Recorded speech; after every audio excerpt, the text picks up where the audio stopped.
Good morning everybody, I am Vishvendra and I am the founder of optimal success trajectory. आज मैं centre of मास के विषय में आपसे बात करूँगा। The first thing about centre of mass it is actually the centre of gravity if vector G is constant. जो expression आपने पढ़ा है RCM is equal to m1 r1 plus m2 r2 plus 1 up to mn rn upon m1 plus m2 plus 1 up to mn, ये actually centre of gravity का expression होता है।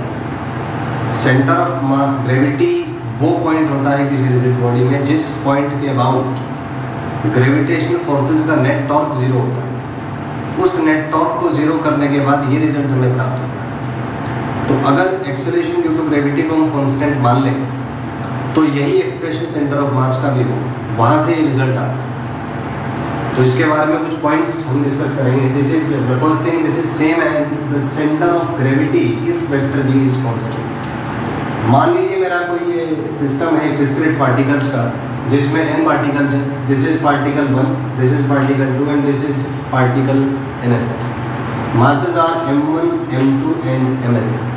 किसी reference point के अबाउट मान लीजिए m1 का position vector r1 है, m2 का पोजीशन वेक्टर r2 है और mn का पोजीशन वेक्टर rn है।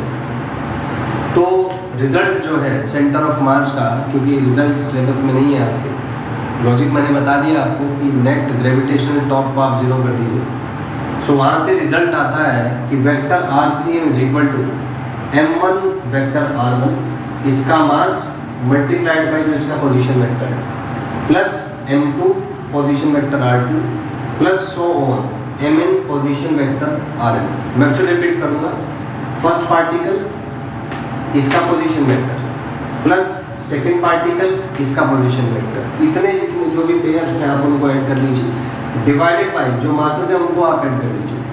तो इस एडिशन को हम मैथमेटिकली एक्सप्रेस कर सकते हैं sigma mi vector i is equal to 1 to n, क्योंकि n टर्म्स हमारे पास है, divided by sigma mi i is equal to 1 to n।